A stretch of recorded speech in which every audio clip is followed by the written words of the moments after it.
Hello YouTube, Brent Peeler here with you. Coming to you from the Philippines. I'm up here in Valencia, just up the hill from Dumaguete, just chilling at the casa. Just got back from a little karaoke night, and I just went down there and ate and kind of listened to them sing a little bit. Come back up here to the house, still trying to figure out what my next move is going to be. Like I told y'all in the last video, I'm really giving Thailand a lot of thought. And a lot of the reason for that is, and this is something you're going to have to deal with, folks, boredom in Southeast Asia. It's a real thing, especially if you don't have a lot of regular people that you hang around with and stuff. So a guy gets bored, and probably even if you did. I've got my own little routine, but I start feeling the walls closing in on me. And that's a hell of a combination to be bored and have anxiety at the same time. So you're not happy at the house and you're not happy around people. So it could be a landmine. And so I try to juggle that. But getting bored here in Southeast Asia for me is not got a motorbike going by. It's not a good thing. I'm an alcoholic. I hadn't had a drink in over 6 years. But I could see, you know, and I do see, I see a bunch of people that drink quite a bit over here, and there's nothing wrong with that if they can handle it. On the other hand, don't need to be going down that road. So I try to, you know, keep myself busy or whatnot. I'm not one of those that'll drink a beer with lunch and quit. If I drink a beer, we're gonna drink 12 packs. So hadn't had to do that in, like I say, over 6 years. So and I'm not worried about having a drink now. I'm just saying that the walls kind of go to closing in on you, and it's not like back home, folks. Back home, you've got friends, you've got family, you've got shit to do around the house. You've got, you know, shit you can do to your car. You know, there's always something to do. Out at the farm, you build. There's always something. There's always something to do. But here in Southeast Asia, if you're over here kind of like me, if you're renting or if you're and renting a motorbike, you know, I'm not going to be sitting around the house fixing up somebody else's house or even, you know, even if there was something that needed done, you know. So you got to remember when you get over here, unless you're one of them that's going to come over here and buy your own place, and I don't suggest doing that, especially if you hadn't been here very long. It's one thing I'm proud of myself for. When I first got here, I really thought about buying a motorbike, just because, you know, just so I wouldn't have to make a payment every month. But if that was the case, I would be kind of tied down to either having to store a motorbike or you know, walking off or leaving one, or trying to sell one. And I'm sure that people that stay here, you know, longer than me, it's probably a pretty good deal. But I never know when I'm going to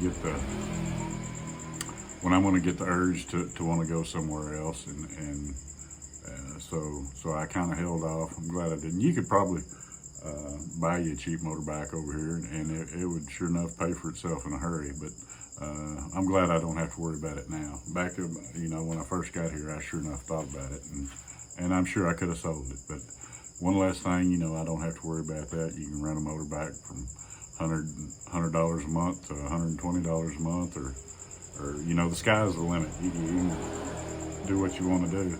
But when you're over here and you know, you don't have much going on after you've been here a while, you know, everything's kind of I don't know, just your routines falls into place, and you just kind of forget about exploring, or the weather don't allow you to explore, or what have you. So I do. I've got the urge to leave. Like I say, I probably should have left a month ago. Rainy season hit, and I had planned on cruising the Philippines on a motorbike, or a lot of it. The only bad part about that is once you cruise it, if you rented the motorbike, you know, you got to get the motorbike back to wherever you rented it from.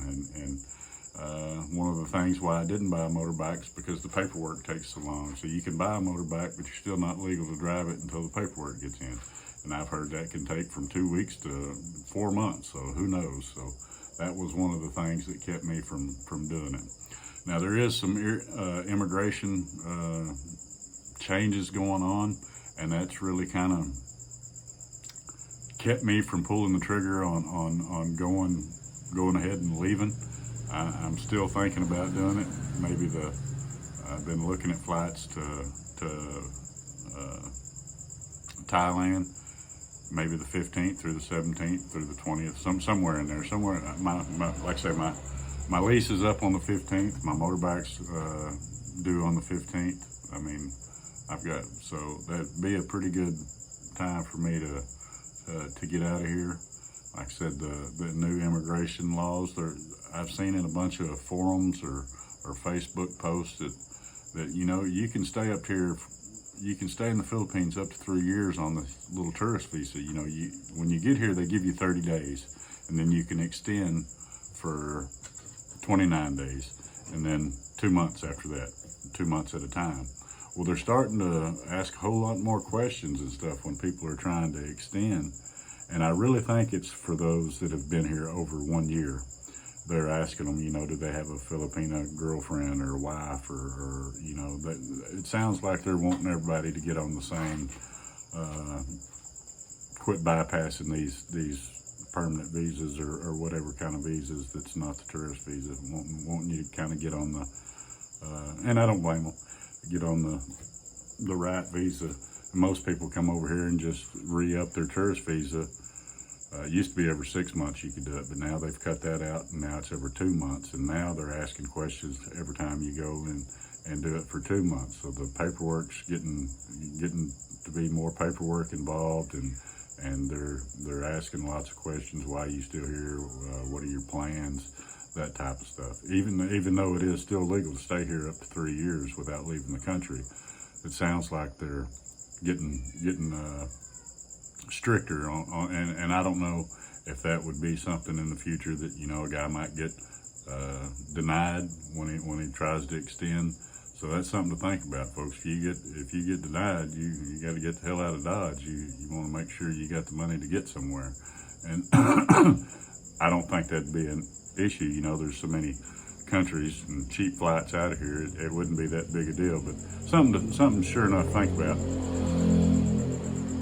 Thailand's also, I think it's starting in July 15th. I think you can stay there, or you get 60 days upon entry for a lot of countries, and United States falls into one of those countries that you get 90, or not 90, you get 60 days upon arrival. So used to you just get 30 and then you could extend, but sound like that's a whole lot better deal. They're promoting tourism in Thailand, wanting more tourists, trying to get their numbers back up to pre-pandemic. So that is good news, and the Philippines kind of acts like they're going the opposite route. So keep that in mind if you're headed over here.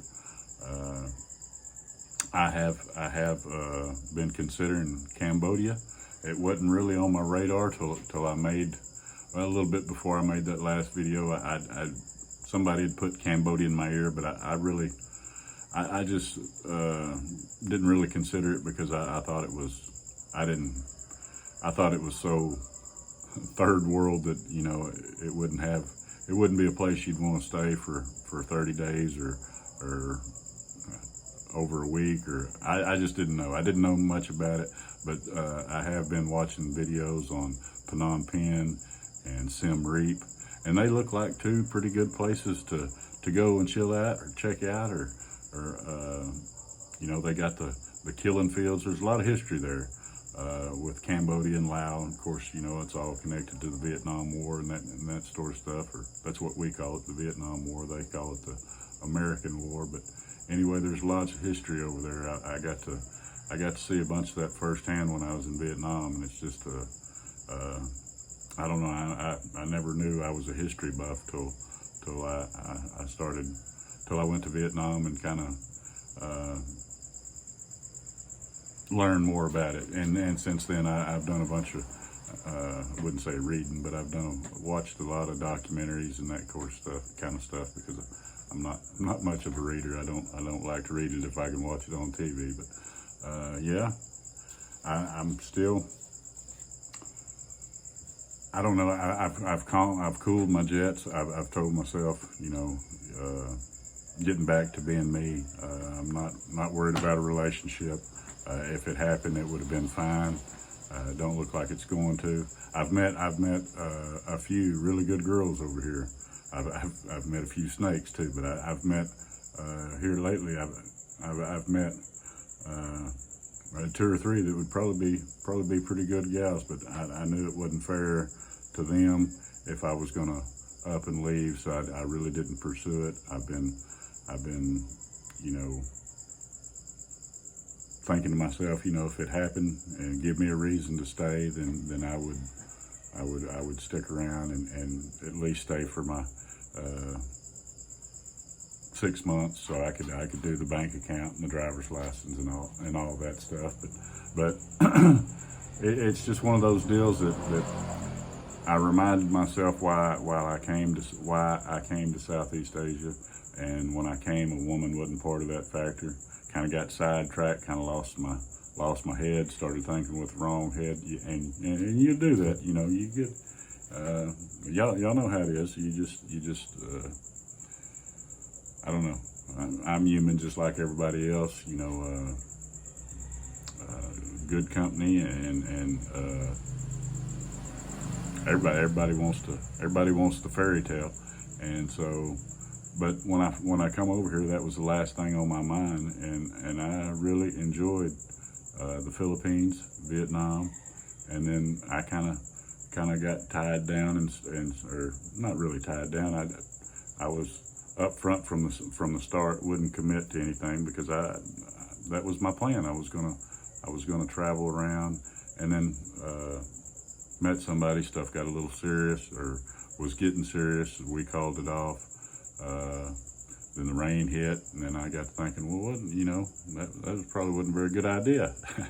But I'm glad it happened the way it happened, because, like I say, gets me right back on track. I can go to Thailand, I can go to Cambodia, I can do some more exploring and do what I wanted to do before I settle down. I may come back and want to settle down, and I may not, but it's not fair to. And I'm not into the LDR deals. I think anybody that's in a LDR, they're in it because they have to. It's not something that they probably choose to do, unless it's, a guy coming over here and going back home and having one on standby. But I promise you, she's not standing by over here. I guarantee you that. And if you're sending her money, there's some kuya over here with her, and they're spending your money. So I don't care if she says she had a sick buffalo or a grandma or needing load for a phone. I'm not judging you. If you want to send her money, but I guarantee you, somebody's helping her spend it. But that, to each their own. I know, 5 or 6 years ago, I was talking to a girl over here because I was trying to get over here, and we talked for probably a year. And when this place was locked down, but there was no money change hand, none of that. We just pretty much talked every day, and I really enjoyed talking to her. And then when I finally come over here, we hadn't talked in a couple of years. We're still friends on Facebook and stuff, but we'll message each other every once in a while. Hey, I seen this. I seen you post this or whatever, and it just didn't. It didn't amount to nothing because, when we was hot and heavy, or both interested at the same time, the country was closed, but I think she would have been a pretty good old gal. She never once asked me for anything, and but that's why I say I can see why people do it, because that got me out of a hard time. Me and her got pretty close, and I believe everything happens for a reason. They closed the country. It wasn't meant to be. So I really believe that, and that's the deal with like this time. I'm not gonna, I've got like a week left before my rent and stuff's due. I'm not gonna go promise one of them the moon when I know I'm leaving. It's just not the way I roll. Yeah. The only thing that's really holding me back on the leaving is being here 6 months. If I leave, I'm going to be 1 month short of to where I could get a bank account, and I really don't need a bank account, but it would sure be handy if something ever happened to my stuff. I just had to call my bank last week because my ATM card wasn't working, and I never used my ATM card, so it probably hadn't worked in 2 months. And the reason I don't use it's because I've told y'all I've got that Charles Schwab account, and I use that. And here last week I thought, well, I hadn't used that in a while. Let me see if it would work. And I went to use it, and it said, denied or something.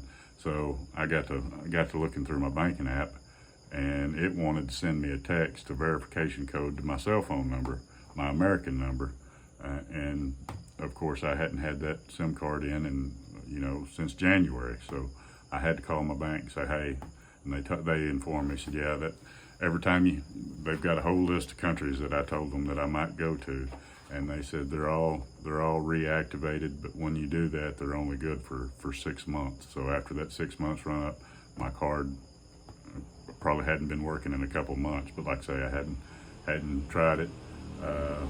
And the only reason I try, I'm glad I did, but the only reason I tried it, somebody left in the comments that like that Charles Schwab account, if they figure out you're living over here or not using, if you're over here full time, that maybe they would cut that card off if so anyway, I got to thinking about that, and I thought, ooh, I'm fixing to leave, so I sure enough want to make sure that I don't go somewhere and just don't have no money, especially you go to Thailand and you can't access your funds. That would be pretty scary. So no matter where you're at, if you can't get money, especially in a country like the Philippines that is run on 90% cash, you painting yourself into a bad spot. And so anyway, I got that straightened out. I still need to, since I've talked to the bank, they told me everything's good to go. I still need to make a little test run, make sure that card does work. But I hadn't done it yet because I just kind of figured that it did. But now thinking about it, I probably better go take out a little money just to give it a test run, make sure it will work. But yeah, another deal too is I thought, well, if I stick around for another month, that would put us into September, and seeing how Thailand's got this 60 days.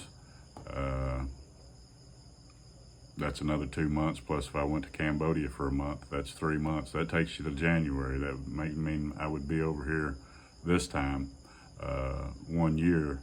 And by that time, your taxes and stuff are due back at the house. So I probably need to head on back to the United States by then, take care of anything, get to see my kids, and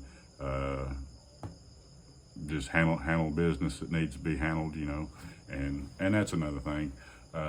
Being up here on this hill during rainy season or whatever, I've got a new grandbaby, and watching her grow up on through Facebook and Messenger and that kind of stuff. It's hard on you when you don't have much going on, when you're not staying busy. That's what I liked about Vietnam. In Vietnam, I stayed busy every day.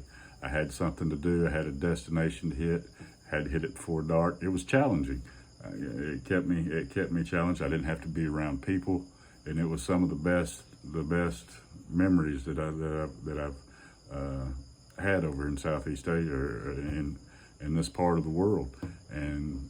But like I say, after you're flying solo for so long, you kind of get to where you want a little company, and so I come back and kind of fell into a routine that I didn't plan on falling into. But I'm out of it.